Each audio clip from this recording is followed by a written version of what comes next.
प्रदेश में बीजेपी की नायब सिंह सैनी सरकार पर खतरे के बादल मंडरा रहे हैं। कल जैसे ही 3 निर्दलीय विधायकों ने भाजपा से समर्थन वापस लिया, वैसे ही सियासी गलियारों में तूफान सा आ गया और साथ ही विधानसभा में बीजेपी का नंबर गेम पूरी तरह से बिगड़ गया है। ऐसे में बीजेपी के सामने सरकार बचाने की चुनौती खड़ी हो गई है। राज्य विधानसभा में अल्पमत में आई नायब सैनी सरकार कैसे इस खतरे से निपटेगी, ये बड़ा सवाल है। हर गुजरते पल के साथ हरियाणा की राजनीति में नए ट्विस्ट सामने आ रहे हैं।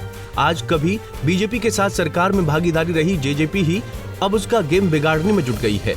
जी हां, हिसार में आज जेजेपी नेता और पूर्व डेप्यूटी सीएम दुष्यंत चौटाला ने एक प्रेस कॉन्फ्रेंस की, जिसमें उन्होंने साफ शब्दों में कह दिया, या फिर यूं कहें कि दुष्यंत चौटाला ने नायब सैनी सरकार को गिराने के लिए कांग्रेस को खुला ऑफर दे दिया है कि अगर अल्पमत में आई हरियाणा सरकार को अगर गिराया जाता है तो वो बाहर से समर्थन करेंगे। और वही दूसरी ओर पर नेता विपक्ष ने कल तीनों को समर्थन के साथ एक प्रेस कॉन्फ्रेंस करी थी।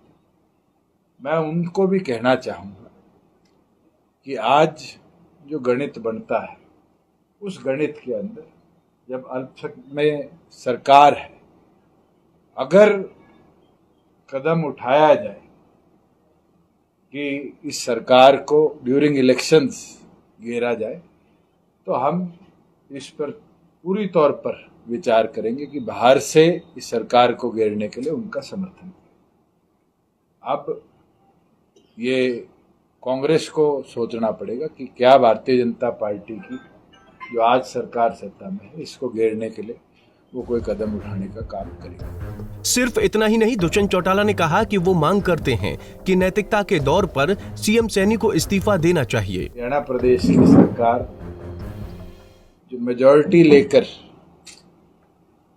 2 महीने पहले आई थी, उससे कम हुई। नैतिकता के आधार पर मुख्यमंत्री को या तो अपना बहुमत पेश करना चाहिए या इस्तीफा देना चाहिए। और वहीं दूसरी ओर पर हम आग्रह भी करेंगे और लिखित में भी महामहिम से आग्रह करेंगे कि इस गवर्नमेंट को दोबारा, क्योंकि 3 विधायकों ने लिखित तौर पर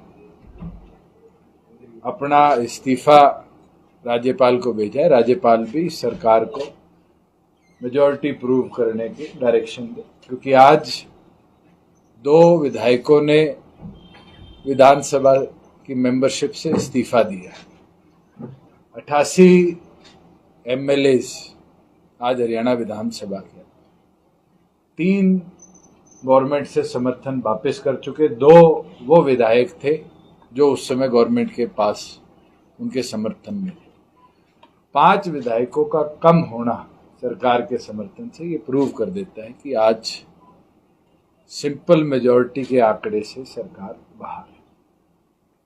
मैं तो आज यही मांग करता हूं कि मुख्यमंत्री नैतिकता के आधार पर अपना इस्तीफा देने का काम करे।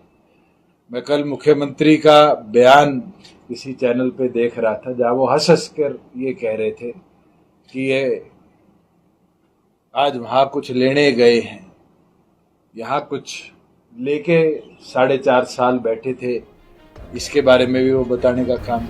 फिलहाल कांग्रेस के पास 30 विधायक हैं। अगर दुष्यंत चौटाला के कहे मुताबिक जेजेपी बाहर से उसका समर्थन देती है तो उनके 10 विधायकों को मिलाकर ये आंकड़ा 40 हो जाएगा। इसके बाद कांग्रेस को 5 और विधायकों की जरूरत होगी। जिन 3 निर्दलीय विधायकों ने नायब सरकार से समर्थन वापस लेकर कांग्रेस को समर्थन देने का ऐलान किया है, उनको मिलाकर विधायकों की संख्या 43 हो जाएगी। साथ ही अगर 3 अन्य निर्दलीय विधायकों में 2 को भी तोड़ लिया गया तो कांग्रेस के पास सरकार बनाने के लिए नंबर पूरा हो जाएगा। हालांकि ये सिर्फ संभावित गणित है और ऐसा होना संभव नहीं लग रहा है, क्योंकि जो दुष्यंत चौटाला बीजेपी सरकार गिराने के लिए कांग्रेस को बाहर से समर्थन देने का दावा कर रहे हैं, उनकी अपनी पार्टी ही एकजुट नहीं है। उनकी जेजेपी में भी फूट है और जेजेपी के कुछ विधायक पार्टी से असंतुष्ट हैं और बागी हो चले हैं। बता दें कि हरियाणा में मंगलवार यानी कल से ही सियासी हलचल तेज है। हरियाणा की मौजूदा सरकार से नाराजगी के चलते चरखी दादरी से निर्दलीय विधायक सोमवीर सांगवान, पुंडरी से रणधीर सिंह गोलन और नीलोखेड़ी से धर्मपाल गोंदर ने अपना समर्थन वापस ले लिया है। Bureau report, Punjab Kesari TV. हमसे जुड़े रहने के लिए हमारे YouTube चैनल को सब्सक्राइब करें और नई वीडियो की नोटिफिकेशन के लिए बेल आइकॉन को दबाएं। अगर आप ये वीडियो Facebook पर देख रहे हैं तो लाइक जरूर करें और ज्यादा से ज्यादा शेयर करें। धन्यवाद।